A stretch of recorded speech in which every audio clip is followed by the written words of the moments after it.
అలాంటి దాన్ని ఇంతవరకు ఎంతమంది సీఎంలు వచ్చారంటే మనం ప్రత్యేకంగా చెప్పలే. నీలం సంజీవ్ రెడ్డి గారు, దామోదర టి అంజయ్ గారు, తర్వాత కాసు బ్రహ్మానంద రెడ్డి గారు, కోట్ల విజయభాస్కర్ రెడ్డి గారు, నేదురుమల్లి జనార్దన్ రెడ్డి గారు, ఎన్టీ రామారావు గారు, నాదేండ్ల భాస్కర్రావు గారు, కిరణ్ కుమార్ రెడ్డి గారు, చంద్రబాబు నాయుడు గారు, వైఎస్ రాజశేఖర రెడ్డి గారు, ఎంతోమంది, జలగం వెంగళరావు గారు, పివి నరసింహారావు గారు, ఎంతమంది చీఫ్ మినిస్టర్లు ఎవరు వచ్చినా రాజకీయాల్లో పథకాల్లో ఏమైనా ఇబ్బందులు ఉండొచ్చు, ఏమన్నా ఇంకేదన్నా ప్రాబ్లమ్స్ ఉండి ఓడిపోయిన ఉండే గెలిచిన ఉన్నారు. కానీ తిరుమల తిరుపతి దేవస్థానానికి జోలికి వెళ్ళినోడు ఈ ప్రపంచంలో మన ఆంధ్రప్రదేశ్ సీఎంలు అయితే ఎవరూ లేరు. ఈ దౌర్భాగ్యుడు, ఈ అధముడు, ఈ దొంగ ఈరోజు హిందువుల యొక్క మనోభావాల్ని, హిందువుల యొక్క ఆరాధ్య కలియుగ దైవాన్ని ఇబ్బంది పెట్టాడు. నేను చాలా సమస్యలు చెప్పా, 1 కాదు, 2 కాదు, 3 కాదు. ఈరోజు గుజరాత్ నుంచి వచ్చి లడ్డులో శాంపుల్స్ చూసి జనాలు నమ్మట్లేదమ్మా. ఎందుకు నమ్ముతున్నారంటే ఎంతో ముందు జరిగిన పరిస్థితులు ఉన్నాయి. ఏది ఫ్రీ దర్శనాన్ని ఇబ్బంది పెట్టడం, అన్నదానం నాశరికం చేయడం. ఆడవాళ్ళు దేవుడి దగ్గరికి వెళ్తుంటే మీరు నమ్మరు, బాహుబలి సినిమా చూసారా? ఇట పట్టుకొని ఇలా లాగి ఇట బో అంటే ఆవిడ చేయి కట్ చేస్తుంది. దానికి కొంచెం రివర్స్ ఏంటంటే ఇక్కడ అలా వెళ్ళి చూసి గోయిందా అనేలోపు కళ్ళు మూసి కళ్ళు తెరిచేలోపు ఇలా పెట్టి కొడితే ఆ గోడకి వేసుకొని ఆడ పడేవాళ్ళు.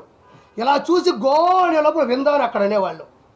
అంటే ఇక్కడ గోవిందా అనాలి, దేవుని చూసేలోపు. అంటే దేవుడు సరే, మనం కంపార్ట్మెంట్లో ఇబ్బంది పడ్డాం, సర్వదర్శన క్యూలో ఇబ్బంది పడ్డాం, కింద నుంచి పైకి నడిచి వచ్చేటప్పుడు ఇబ్బంది పడ్డాం.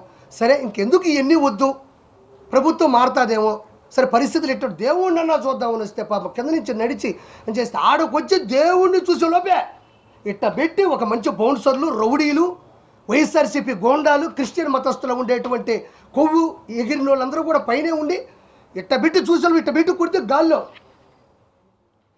సినిమాల్లో డూపులు ఎగరతారు కదా, అట్ట ఎగిరి ఆ మూల పడితే నేను చెప్పిన మాటలు కాదు ఇవి. మీరు ఒకసారి యూట్యూబ్లోకి వెళ్తే తిరుమల తిరుపతి దేవస్థానంలో పడ్డ ఇబ్బందులు కానీ చూస్తే మీరు అల్లాడిపోతారు. లడ్డు ఎంత సైజు ఉండాలో ఆ సైజు ఉండేది కాదు. పొరపాటును ఎవడైనా అడిగాడా అంటే మీకు తెలియదమ్మా, తిరుమలలో కూడా ఒక జైలు ఉంటుంది, అది మనకి ఎవరికి కనపడదు. ఆడకెళ్ళి కుక్కను కొట్టి కొడతారు. ఎవ్వరు ఏది అడిగినా సరే ఇమ్మీడియట్లీ వాళ్ళ కస్టమర్ కాలనీ వెళ్ళిపోద్ది. ఇక్కడ లడ్డు అడిగాడు సార్, ఇక్కడ అన్నం బాగాలేదన్నాడు సార్, కొండ మీద అది లేదన్నాడు సార్, ఇది లేదన్నాడు సార్ అంటే కుక్కను కొట్టి కొడతారని చాలామంది కూడా యూట్యూబ్లో కూడా వాళ్ళ ప్రైవేట్ ఛానల్లో పెడితే చిన్న యూట్యూబ్ ఛానల్లో కూడా కోట్ల మంది చూశారు తిరుమలలో ఇలా ఉంటుందా అని.